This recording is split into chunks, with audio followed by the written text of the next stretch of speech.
Bonjour, welcome to Wahsa Citizens Education Center's radio Zoom classes. This is SVN3E, grade 11 workplace science, and I am Bronwyn Slate. If you'd like to participate live today, you're welcome to call the Wahsa studio at 1-800-465-7144 or 737-4017. You can listen on the radio at 91.9 FM or on the television at Bell Express View Channel 972. You're always welcome to join me live through the Zoom link, which is available from me, your teacher, and also your DEC. Our classes are scheduled on Monday through Thursday from 3 till 4 in the afternoon, and we are now in week 3, actually not week 1 on my screen, but week 3 of our course. What work to submit for marking? The key questions are all listed at the back at the end of each of your IL lessons. So these are the questions to submit for marking. They're the ones that I'll grade. So please do all of them. Some of them are check your understanding questions within the chapter in your workbook. Some of them are the activities at the end, and some of them are the review questions. So you want to make sure you check with the list at the back of the IL lesson and then submit all the questions that I ask for. So please show all of your work, your steps, and your thinking, just so that I have a full understanding of what it is that you understand. And if you're missing anything, then I'm able to pick that out easier if there's more information that you give me. And make sure you're actually answering the question that is asked. It can be really easy to just sort of start writing and not actually answer the question. So make sure you're on point with what the question is asking. You can do it electronically or by hand. So if you want to write in the workbook, you're welcome to. Feel free to. It is yours. It's a consumable. It's something you can keep. Some of the spaces are not very large, so if you want to write it partially in your workbook and partially somewhere else, that's fine. Also, you can do it electronically, either in Word or Google Doc, are files that I have really easy access to. If you're going to use a different type of file, that's fine. Just let me know, and we can try to figure it out to make sure that I do have access to whatever it is that you're handing in. So there are 3 methods to submit your work. The first, is to scan your work in if you write it out and then send it in electronically, or just send it electronically if you type it up. So if you're scanning your work, you can use a smartphone to scan, either through the Notes app on the iPhone or the Google Drive app on an Android device. If you don't have a smartphone and you just want to take pictures, that's fine too. Just scanning it means that the files are smaller. Then you can send it to me through email at studentwork@nnec.on.ca and CC it to bronwyn.slate@nnec.on.ca. Or you can send it to me through Facebook Messenger at bslatewahsa. The second method is to drop your work off in Sioux Lookout. We have an outdoor mailbox at our location 74 Front Street. We are the bright red building next to the post office, and we have a small white mailbox next to our side entrance, so you can just put it in there at any time. The third method is to hand your work into your DEC. Then your DEC can either send your work through the Express or fax it to 807-737-1732 or toll-free fax to 1-800-463-7852. If you'd like to connect with me through social media, you are always welcome to do that. You can friend me on Facebook or subscribe to my YouTube channel, both under the name B Slate Wahsa. All of our radio Zoom classes are recorded and then uploaded to my YouTube channel within 24 hours or so of airing, so that you can rewatch it there if you'd like. They're all in a playlist called SVN3E. And then I also have a list there of the supplementary videos that we watch in class. If you want to check those out again. Science is really visual, so I have lots of images and lots of videos that I share in class. So connecting to the video means that you get the full experience. You're always, again, welcome to join me through the Zoom or watch the replays on YouTube. However, if you can't do either of those, let me know and I can send you a recording of the videos through another means so that you can still access them. If you have any questions or concerns, please reach out to me. My email address is bronwyn.slate, which is spelled BRONWYN.SLATE@nnec.on.ca. My Facebook is B Slate Wahsa. My phone number is 807-737-1488, extension 2209. I don't currently have access to my voicemail, so if you call and have to leave a message for me and I don't return it, please call back or send me a message another way. Just I don't have access to my voicemail right now. You can also call toll free at 1-800-667-3703. My office hours are Monday through Friday, 9 a.m. to 4 p.m. So we'll get back to you as soon as I can within those hours. I always like to start our class with my positionality just so that you know where I'm coming from and how that shapes my understanding of science and education. I am white. I have white settler ancestry. So that means that I have white privilege and means that the way that I walk through the world is different than many other folks. So I recognize that and I try to make sure that I'm not only seeing things from my own bias, but that I'm trying to incorporate other understandings and knowledges outside of my personal experience. I live in Northwestern Ontario on the traditional territories of the Anishinaabe people, and I am trying to learn and acknowledge and recognize their wisdom and the knowledge keepers here on this land as I develop this course. This is my first time teaching this course, so I do have lots to learn and to unlearn. It's probably a lifelong process, but I am working towards that in order to create a holistic, inclusive program. Our textbook is also very Eurocentric. I have noticed that it uses some problematic language and it ignores Indigenous, Inuit, and Métis knowledges and experiences, which isn't great. So I try to integrate these. I try to research and integrate these knowledges if I can. If there's anything that I'm missing or something that you would like to share with me, I'm happy to take that feedback and to learn from that. So please just reach out. All right, so we're continuing in Unit 2, which is maintaining healthy ecosystems. So a reminder that healthy ecosystems clean our water, purify our air, maintain our soil, regulate the climate, recycle nutrients, and provide us with food. They provide raw materials and resources for medicines and other purposes. They are the foundation of all civilization and sustain our lives. So it's that simple that we could not live without these ecosystems. So understanding how to have healthy ecosystems is really important. So today we're looking at lesson 6, which is how human activity affects ecosystems. Last lesson we talked a bit about what actually ecosystems are, and now we're gonna dive more into how human activity affects them.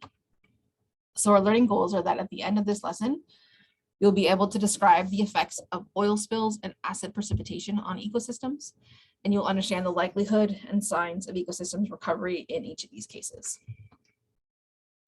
The success criteria, you know you've met the learning goals because 1, you can say, I know the impacts of oil spills on aquatic and terrestrial ecosystems. 2, I know the impacts of acid precipitation on aquatic and terrestrial ecosystems. And 3, I can explain how ecosystems can recover from human impacts as well as how likely they are to recover. All right, so let's dive in first. We're going to look at oil spills. There are other ways that humans have impacts on ecosystems. We're just going to sort of focus on these 2 in this lesson to just sort of give it a little bit of a spotlight and understand these well.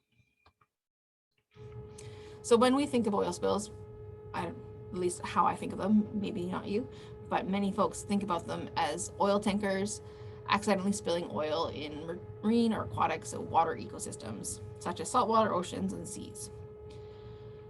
So here is a graphic of an oil tanker that is sinking, and all of this black oozing color is all oil that is leaking out of this tanker in this blue ocean. So you can see that's sort of what the classic image of when people think about an oil spill is, this leaking of this black, thick guck in oceans. But oil can also be spilled on the land. Oil that is spilled on the land often runs into freshwater systems like lakes, rivers, and wetlands. So here is an image of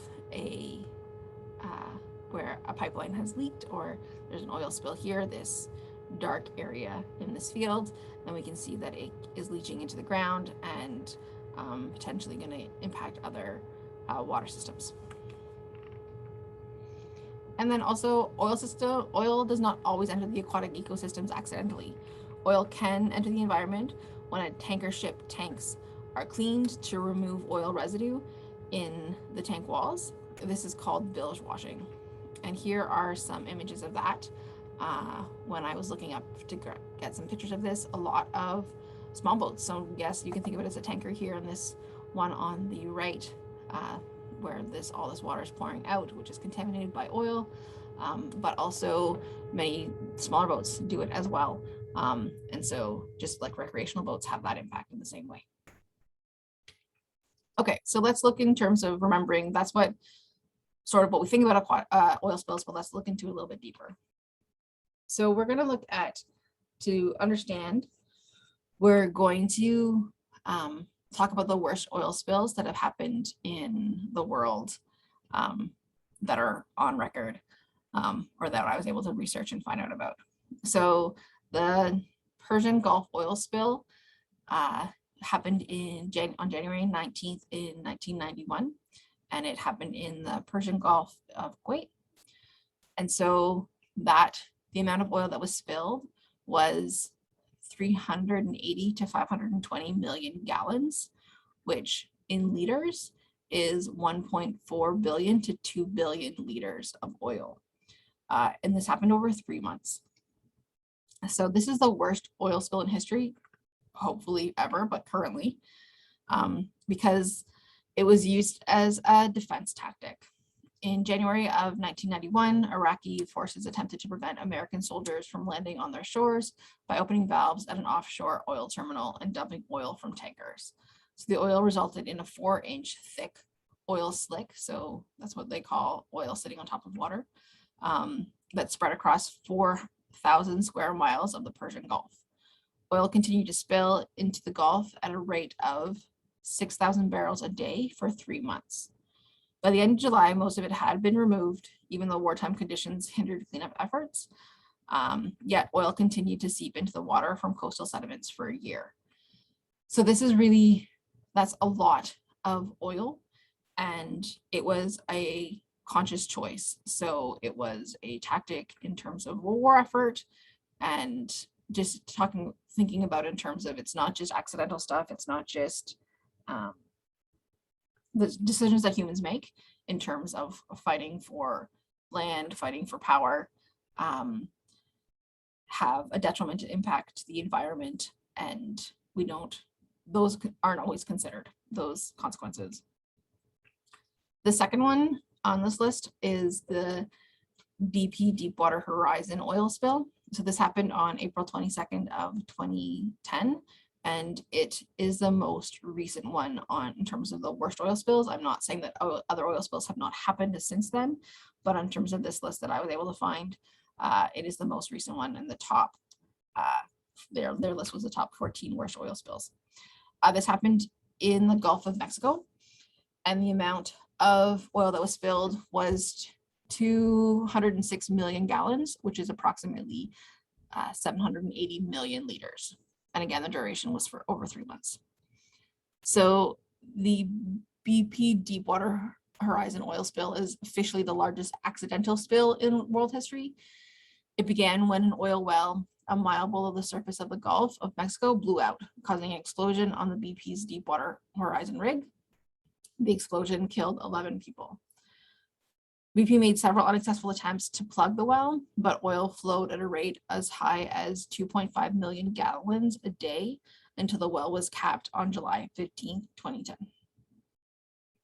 Oil gushed from the broken well for more than 85 days, oiled 572 miles of Gulf shoreline, and killed hundreds of birds and marine life.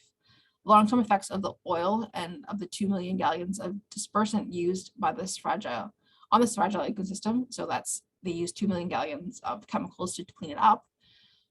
It continues to remain unknown, the impacts. But experts say that they could have devastated the Gulf Coast for decades to come. So that it's going to take decades upon decades to recover between the oil and then also the chemicals used to clean it up. The third is the Ixtoc 1 oil spill. Sorry, I'm probably pronouncing that wrong. This happened on June 3rd in 1979 at the Bay of Campeche in Mexico. The amount spilled was 140 million gallons, which is approximately 530 million liters. And this happened over the course of 1 year. So like the BP Deepwater Horizon fiasco, the Itak 1 oil spill didn't involve a tanker, but rather an offshore oil well. So we think of them as tankers, but we're also drilling into the ocean. So lots of oil spills happen there. Pemex, a state-owned Mexican petroleum company, was drilling an oil well when a blowout occurred. The oil ignited and the drilling rig collapsed. Oil began gushing out of the well into the Gulf of Mexico at a rate of 10,000 to 30,000 barrels a day for almost an entire year before workers were finally able to cap it.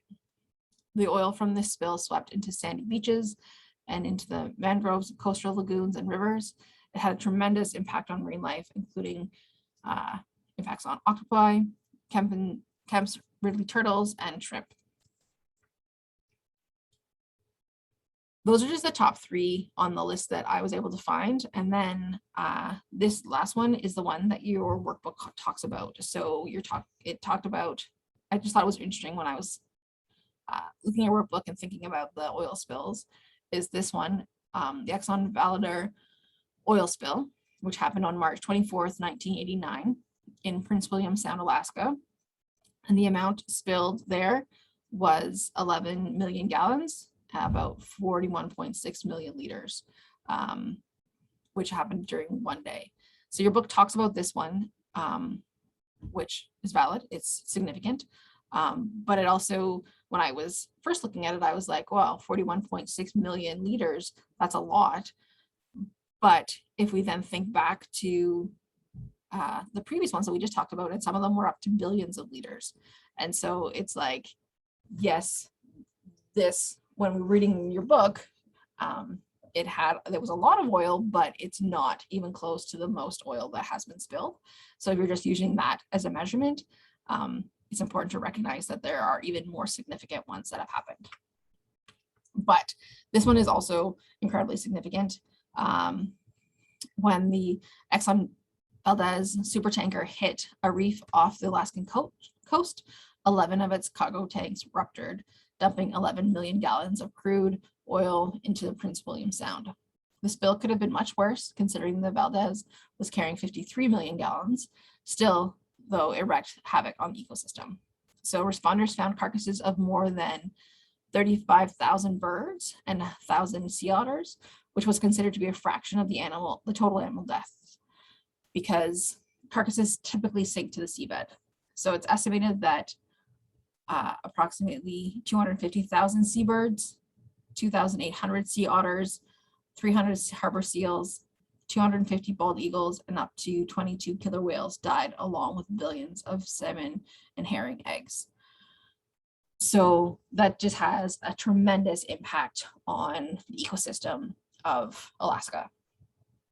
The oil from the spill remains a few inches below the surface on many of Alaskans' beaches. So there's still oil decades later, and we're still having a lifelong impact.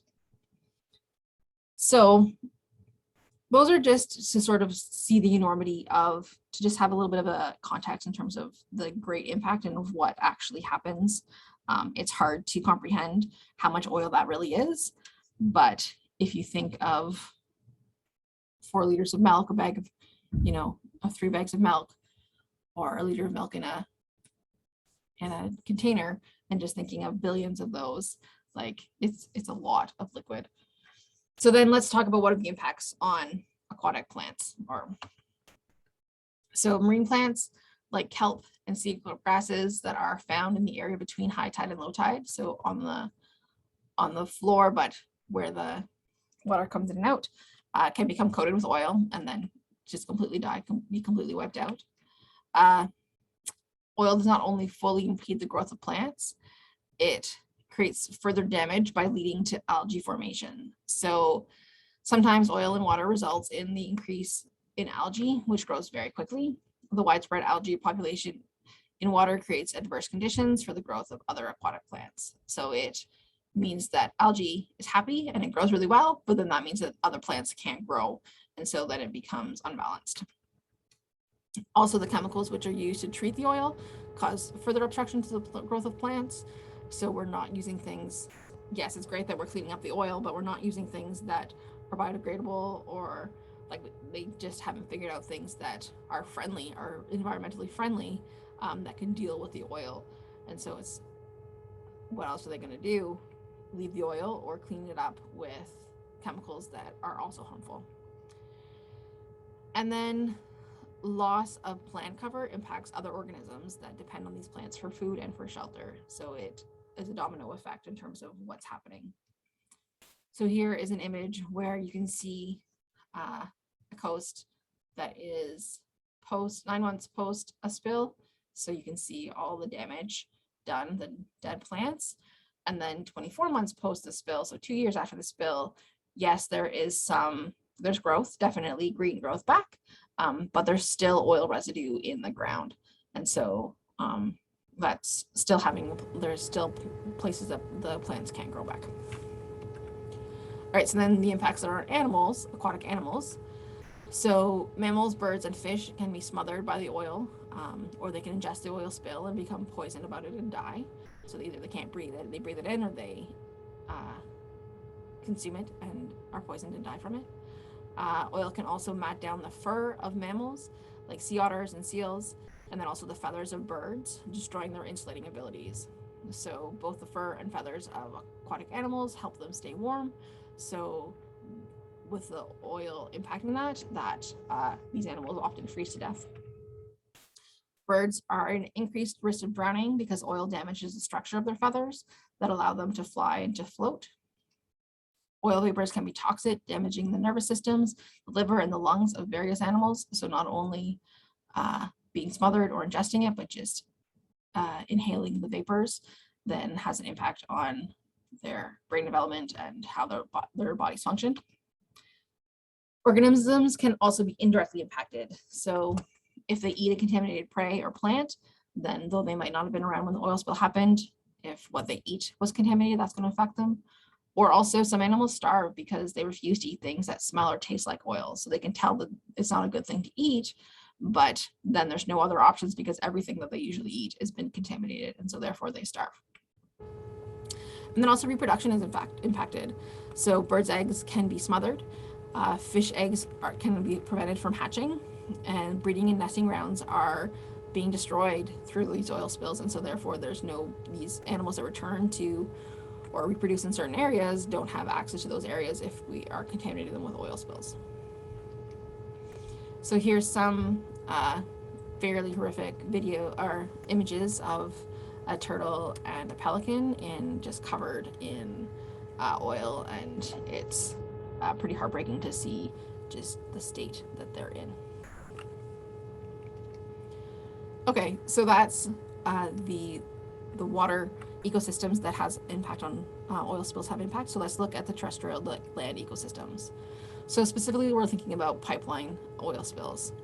So oil spills result in severe damage to terrestrial vegetation, but pipelines are usually relatively local areas affected because unless it's a really, really large spill, the oil is absorbed into the soil. So the oil is absorbed into the soil. So that, and doesn't necessarily have the same negative impacts on the soil because it was originally extracted from the soil, and it works a little bit differently. So it accumulates in low spots when it's spilled, and so it doesn't spread as widely the same way on water where it spreads rapidly. But oil degrading bacteria, fungi, and other microbes in soil rapidly proliferate. So they grow in response to the presence of hydrocarbons in the oil. And so that makes them really healthy, but that means that they have an impact on the environment. They become dominating, and therefore other things can't grow. So crude oil behaves like a herbicide to terrestrial to land vegetation, killing foliage and woody tissue. And though some vegetation does not die immediately after exposure to oil, they can be more vulnerable to physiological stresses associated with hard winters and poor weather. So they might survive, but they might not be strong enough to continue to survive. And then also lichens and mosses are slow to recover, so the whole ecosystem is impacted. The animals, similarly on land to water, into the aquatic ecosystem is a little bit different just in terms of how it spreads, but the same impacts are happening on land animals, many on birds, on things that are covered in the oil too. It's the same. They die. It's not good. So ecosystem recovery, whether or not efforts are made to clean up an oil spill, it can take a long time for an ecosystem to recover. So it's not a quick fix of just, oh, we clean it up, it's all good. There's still impacts. The length of recovery time depends on how many different organisms in the food chain have been affected. So it can also depend on how sensitive the environment is. Recovery may take weeks for a bedrock shoreline pounded by waves that breaks up the oil, or months for an exposed sandy beach. Marshes and salt flats where the oil has been embedded in sediment can take years or even decades to recover. So this isn't a quick fix no matter what. It's always going to be a detrimental impact anytime an oil spill happens, wherever it happens, and it's going to be really years at least for things to recover and be healthy again, if not much, much longer. So the key questions on page 46, number 1, you should hopefully be able to answer now.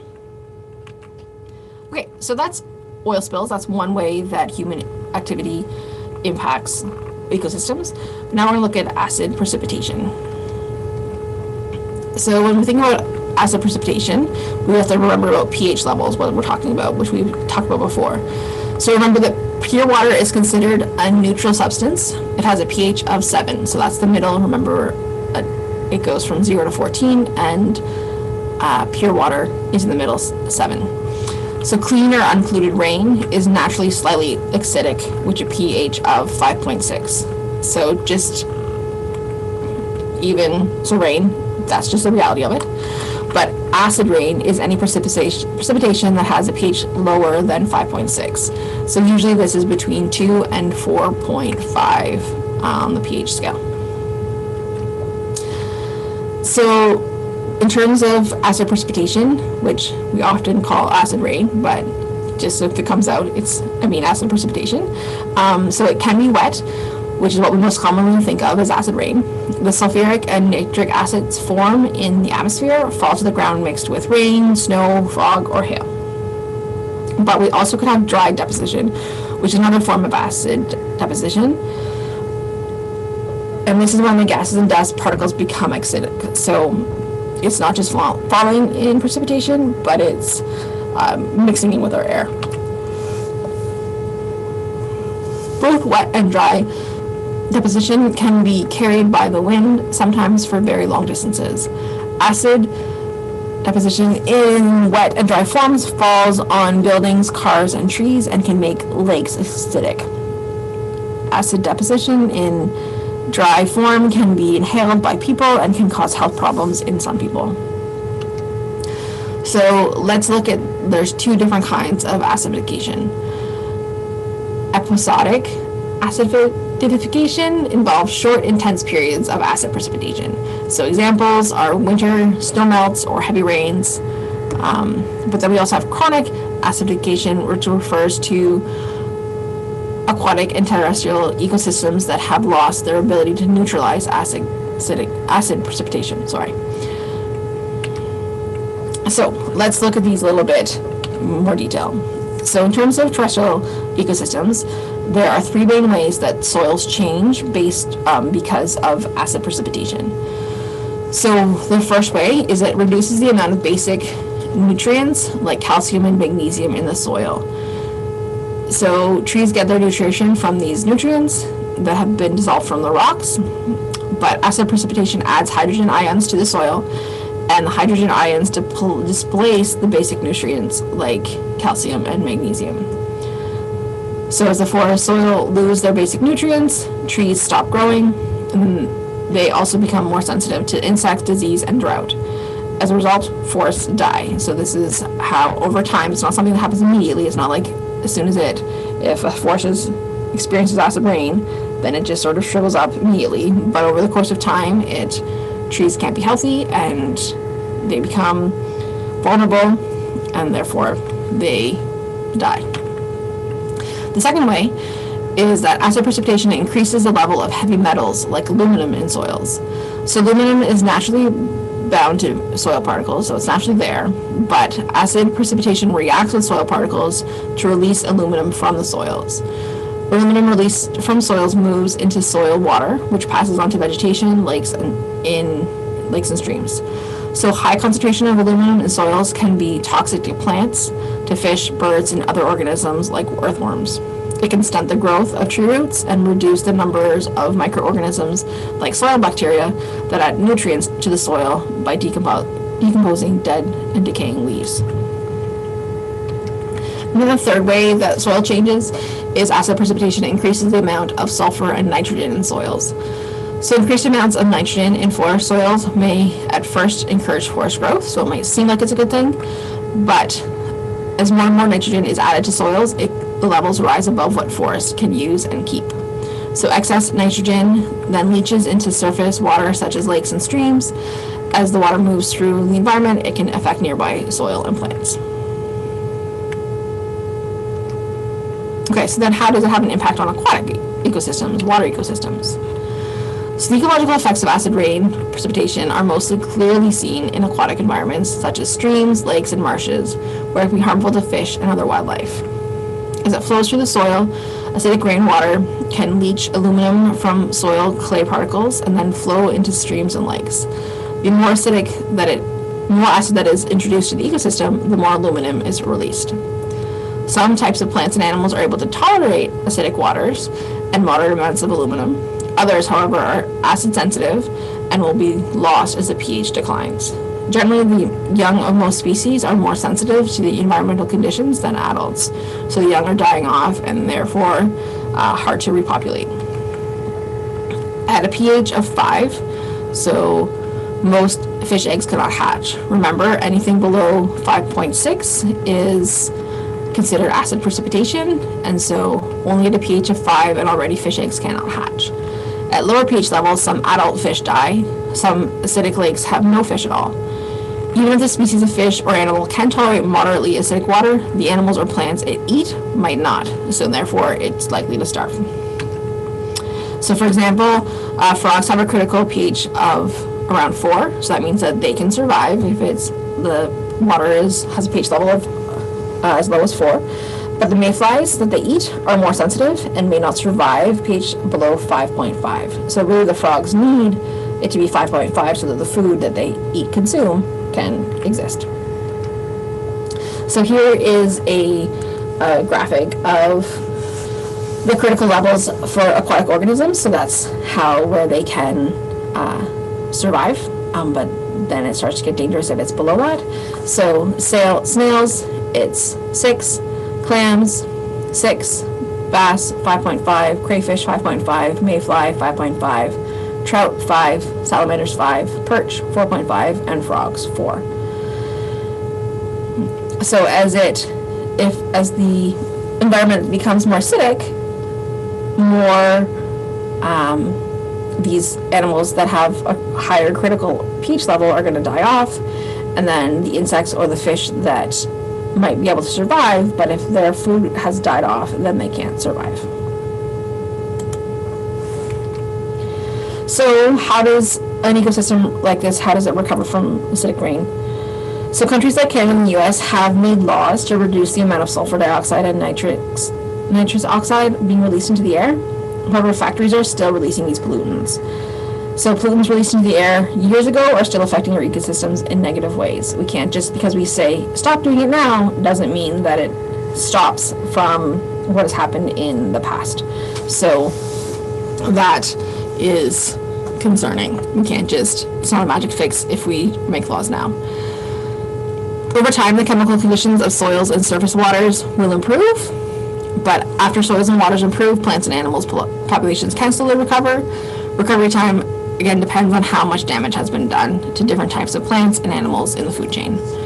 Recovery time also are different for different types of things, So for example, it can take decades for a forest to recover from the effects of acid precipitation, whereas it might not take other places as long.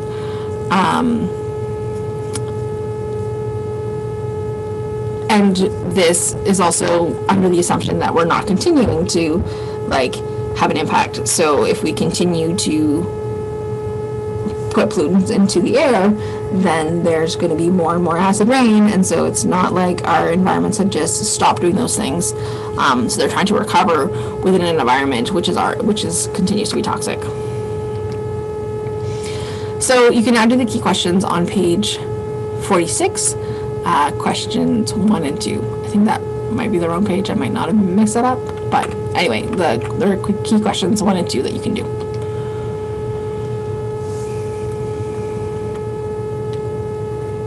All right, so we are wrapping up our lesson. We've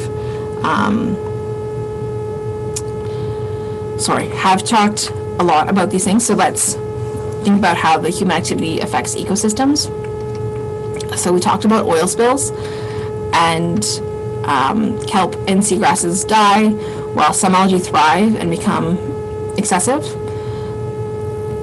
So animals die, and it's a domino effect. So if some things may not have died directly due to the oil spill, they may be impacted because their food sources is impacted.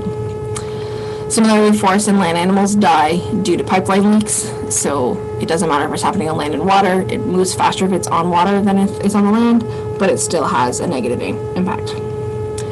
Then acid precipitation. So the increase of some nutrients and the decrease of other nutrients means that trees and other plants do not have what they need to grow strong. And lower pH levels in water are toxic to some animals and dramatically changes food chains. So the recovery can take years to decades, and though we have development of laws, this isn't a fast-moving action. We need to have a cultural change in terms of not using fossil fuels in the same way in order to be not adding these pollutants into our environments, which then is going to give a chance for these ecosystems to recover. Right now, we're hoping things are going to recover, but we're not necessarily changing our actions dramatically in order to actually give them a chance to recover. So it's a challenge. So our success criteria are: 1, to know the impacts of oil spills on aquatic and terrestrial ecosystems, and 2, I know the impacts of acid precipitation on aquatic and terrestrial ecosystems, and then 3, I can explain how ecosystems can recover from human impacts as well as how likely they are to recover. So now you were able to do the key questions on page 51. The review questions are 1 to 12, or 1 to 11. Sorry, typo. So let's look at them. We have a little bit of time, so we can do a little bit of an overview looking at them to see what they're covering. So number 1, describe one way oil enters an ecosystem accidentally, and one way an oil enters an ecosystem intentionally. So thinking back to those examples that I gave at the beginning, some of them were accidental and some of them were intentional. And so thinking about national defense and bilge water washing, also thinking about not just tankers but pipelines and oil wells should help you answer that question. Question 2, create an illustration on a separate sheet of paper to demonstrate the relative volumes of the Exxon Valdez oil spill, an average school gym, an average house, an average classroom, and an average living room as listed in table 2.2. So there's a table on 2.2, I can't remember the page, but in your workbook that tells you the volume of each of these of the oil spill and then these other spaces to compare, so that you can think about in terms of how they are related. So you need to draw some sort of illustration. You're not going to likely draw an actual school gym and a house and a classroom, but in a living room, but some sort of diagram that shows how these are related in terms of how big this oil spill was, and then remembering that oil spill was not the biggest oil spill that has ever happened. So if you think back to the other examples that I gave, there are even ones that are 10 times the size of that particular oil spill. So then using that information, how many average classrooms represent the total volume of the Exxon Valdez oil spill? And what is the difference between an oil slick and a tar ball? We didn't talk about tar balls in this lesson, so you're going to have to go to your workbook and look into the details there. I know that it's in there to help you figure out what the difference between an oil slick and a tar ball is. Then using figure 2.13, create a table describing the 7 natural actions that will break up spilled oil. Again, I didn't copy this table into our lesson today, but you can go there and look at figure 2.13 and you'll be able to describe how naturally, so thinking about like wind and waves and different things that actually break up oil spills and to help clean them up. What is the difference between episodic and chronic acidification? Sorry, I have trouble with that word. We did talk about this in terms of something that's thinking about chronic illness, so that's something that happens over a long period of time, and episodic, like episodes, so something that happens short and quickly. What are the 2 ways of leaching? Leaching can remove nutrients and minerals from soil. So leaching is like extracting, so it takes it away. Using figure 2.16, describe how acid precipitation impacts on the release of key nutrients and heavy metals. So we talked about this. There's also a figure you can refer to, but we talked about this in terms of how adding nutrients to the soil has an impact on the growth of plants and trees. What are the impacts of high amounts of aluminum in soil? We also talked about how that has an impact. And we didn't talk about this, so you might have to do a little bit of research in terms of why is Ontario one of the provinces hardest hit by acid precipitation. So looking in your workbook and maybe doing a little bit of an internet search to figure out what it is about Ontario that makes it acid precipitation something that happens frequently here.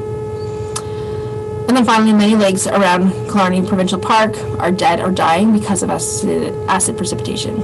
What is unique about this area that has contributed to the acidification of these lakes? So again, we didn't talk about that, but that's something to look into and it's in your workbook. But also, if you want to do a little bit of further research to check that out, I encourage you to do that to give me a full answer of what's going on there. All right, so as always, if you have any questions or concerns, you want to contact me, you want to talk more about what is going on with acid precipitation and oil spills and things that we can potentially do to stop these crises and the impacts that they're having on our ecosystems, please feel free to reach out.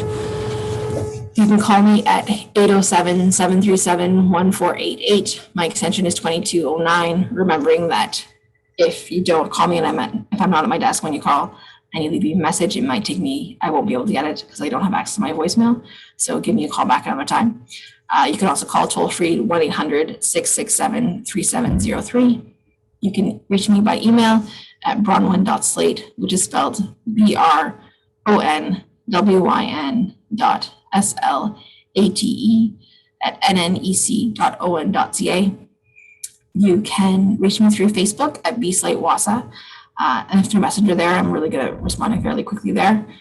Or you can also check out my YouTube channel, which is B-Slate Wahsa. We didn't have any videos in this lesson today, but from other previous lessons and in future lessons, if we have supplementary videos, there is a list there that you can access, which will help you understand the concepts of this course under supplementary videos, as well as under the playlist SVN3E, which has all of our lessons recorded there and shared, so you could review them if you'd like.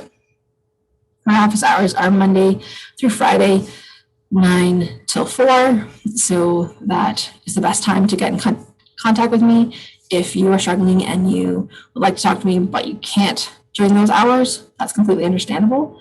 But just reach out to me and we can try to schedule a time that works for both of us so that we can connect and I can support you with your work. I hope that this was a valuable lesson today in terms of understanding the impacts of human activities on our ecosystems. And next time we will be talking about invasive species and as well how those have impacts on our ecosystems. So that will be our next lesson. Thanks so much for joining me. Witch.